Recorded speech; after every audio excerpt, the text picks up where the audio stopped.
Nabalitaan niyo ba?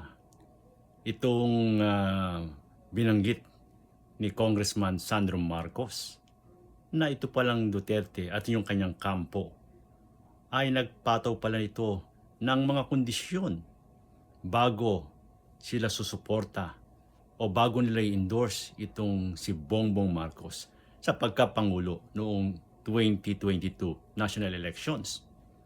Alam niyo ba ang kondisyon na gusto mangyari ni Digong at ang kanyang kampo? Sila ang mamimili ng mga importanteng posisyon sa gobyerno. Kasama na dito ang Senate President, ang Speaker of the House, ang Executive Secretary at ibang mga cabinet posts.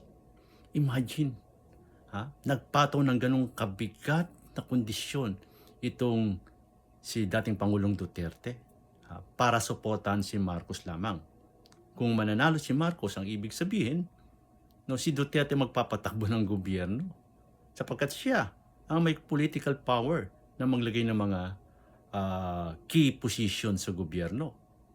Aba, mabuti na lamang at hindi nangyari ito hanggang si Marcos ay naging Pangulo.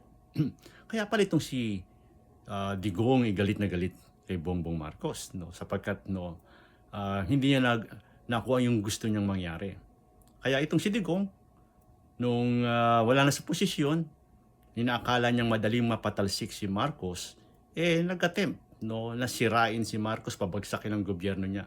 And even to encourage the military to intervene. Pero nagkamali siya.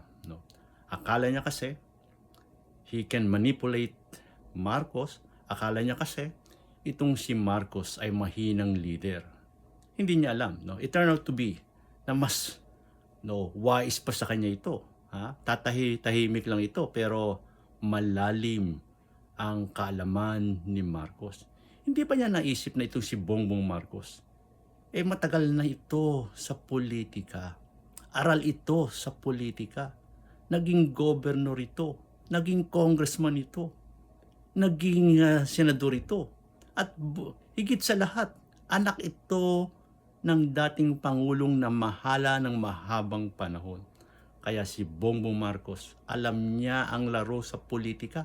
Hindi mo ito maloloko.